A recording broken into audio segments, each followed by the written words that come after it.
Welcome to Women of the Metaverse. I am Cheryl Laidlaw. I am Angela Harkness.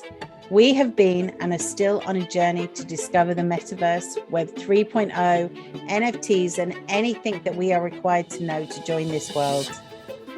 From this podcast, we will help you to unlock how the Metaverse is going to impact your brand, your business, and even your personal life. Join us as we take the mystery out of this new digital universe. Welcome to Women of the Metaverse. In this episode, we wanted to talk to you about how you will enjoy your food and drink in the Metaverse. We wanted to do this episode because we know from conversations that we've had with other women that they are struggling to fathom how to transition their businesses into the Metaverse and Web3. We want to talk about the food and drink industry because how do you move something where you need your smell and taste into the Metaverse?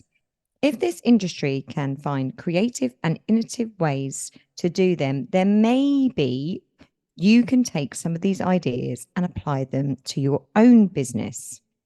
And we can't start this podcast without mentioning one of our favorite brands, Wisher Vodka. We will leave the link in our show notes. The brand is a perfect example. It is a small business brand and a good one to follow.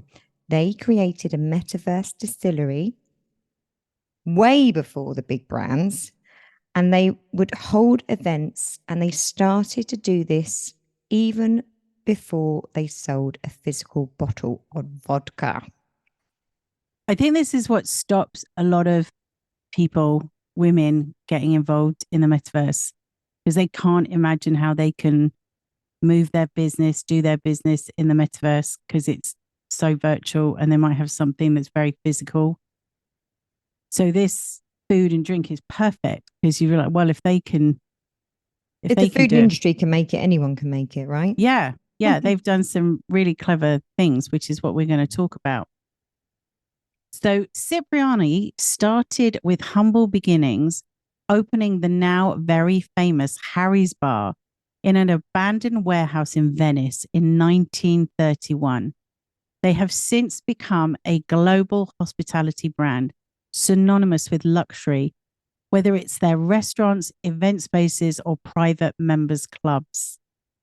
In December 2022, they launched Cipriani's Land in the Sandbox in the new trendy Galleria neighborhood. Players will be able to walk the streets of Venice and visit Harry's Bar and come upon the original Bellini. Also being recreated is the Cipriani Wall Street Ballroom, which will play host to events such as fashion shows, concerts, and their famous masquerade balls. Which is, yeah, it's fantastic. I actually haven't been to Harry's Bar or Venice. And I've been to Venice, but I was very young when I went to Venice. So I would love to go. So I'm assuming this is where all the masquerade balls were formulated. Yeah.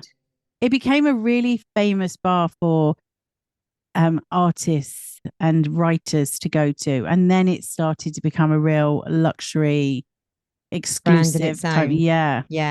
But the fact that they're joining with Roblox is really inventive. Really and all these like old brands we're finding with a lot of the episodes we're doing, all of these kind of OGs in their field, they're the ones that are actually sort of moving forward in all of this. So it does show that you can do it. There is a way to do it.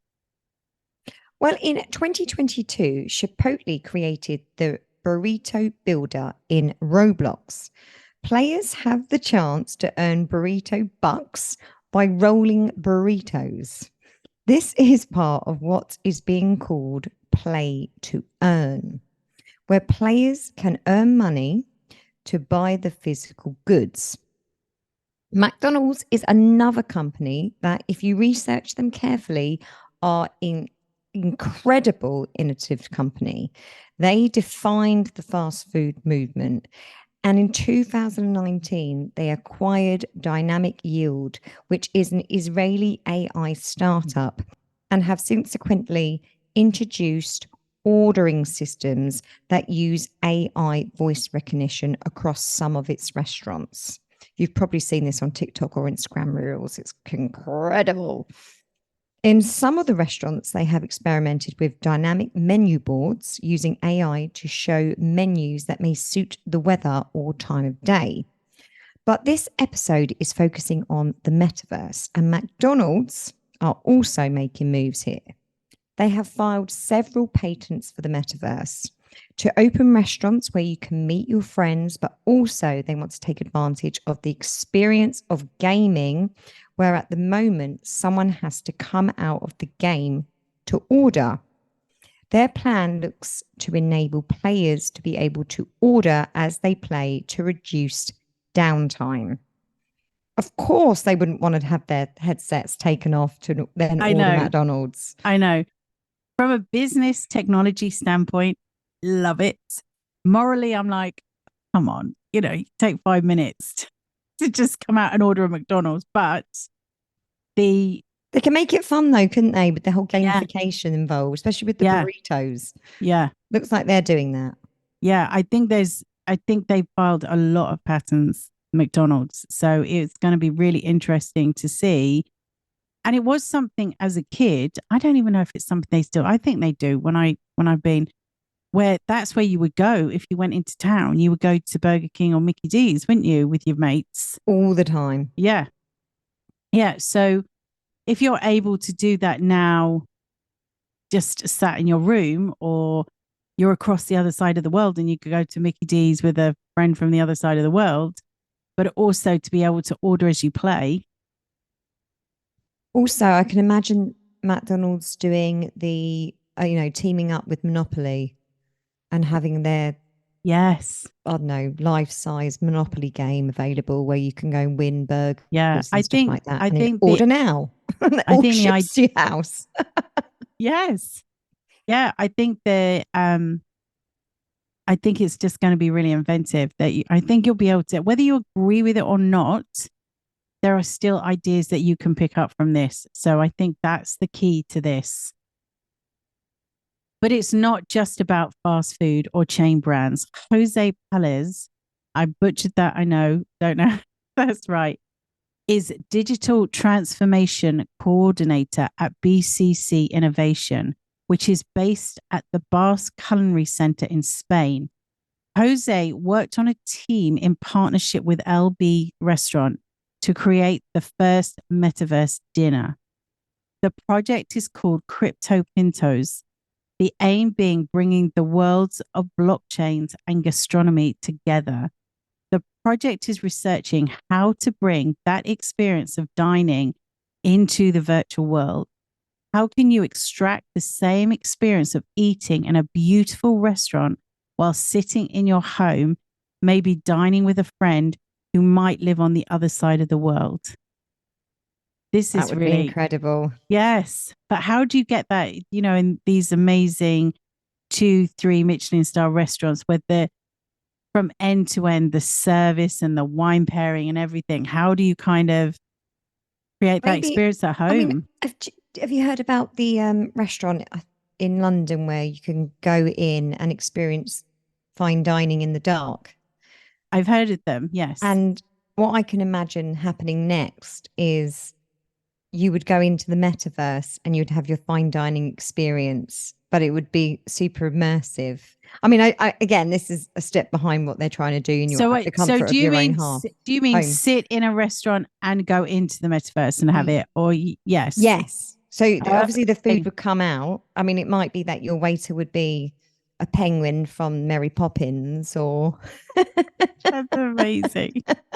Like completely. Or you could maybe choose who your waiter is. You choose your experience if you want a magician, or I don't know. Because some restaurants, particularly the Fat Duck, they do that. So when they put your food down, you might be asked to put on a pair of headphones, so you're listening to something whilst you eat your food. So it creates. There's also another restaurant that there's the little chef that climbs onto the plate and then creates it in front of you. I don't know what the restaurant's called.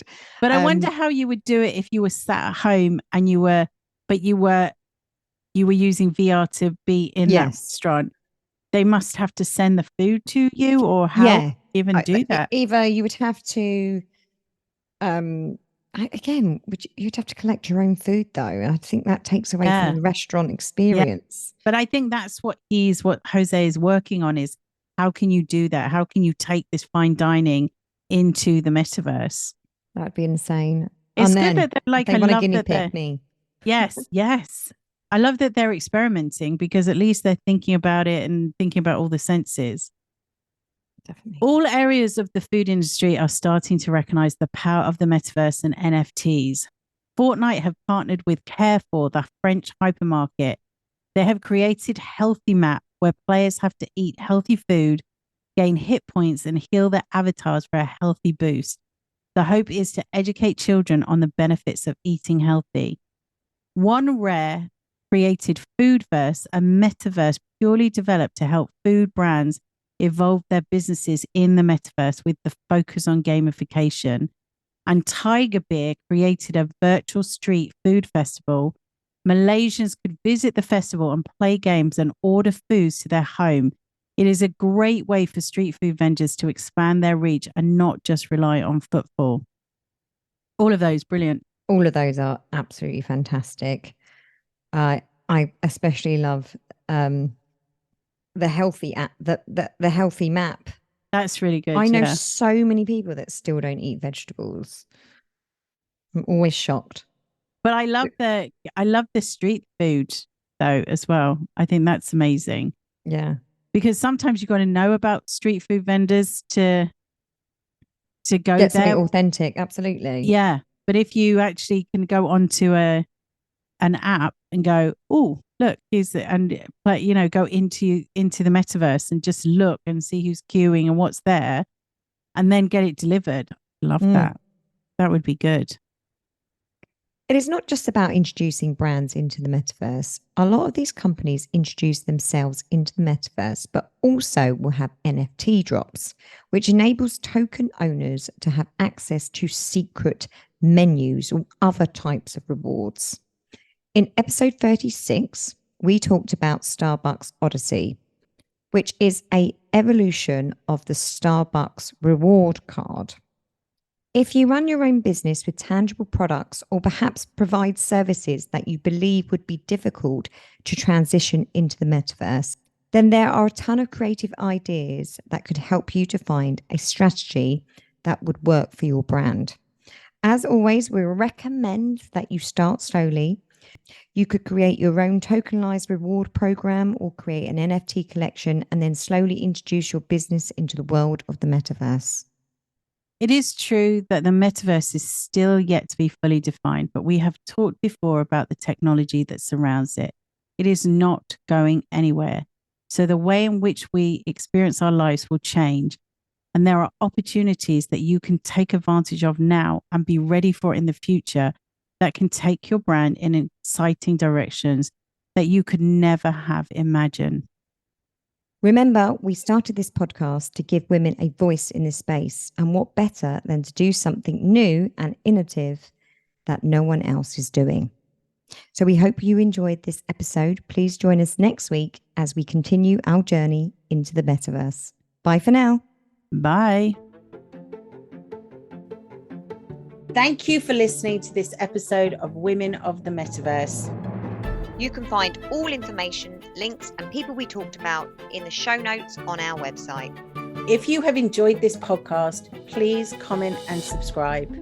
Join us again in the next episode as we continue this exciting metaverse journey.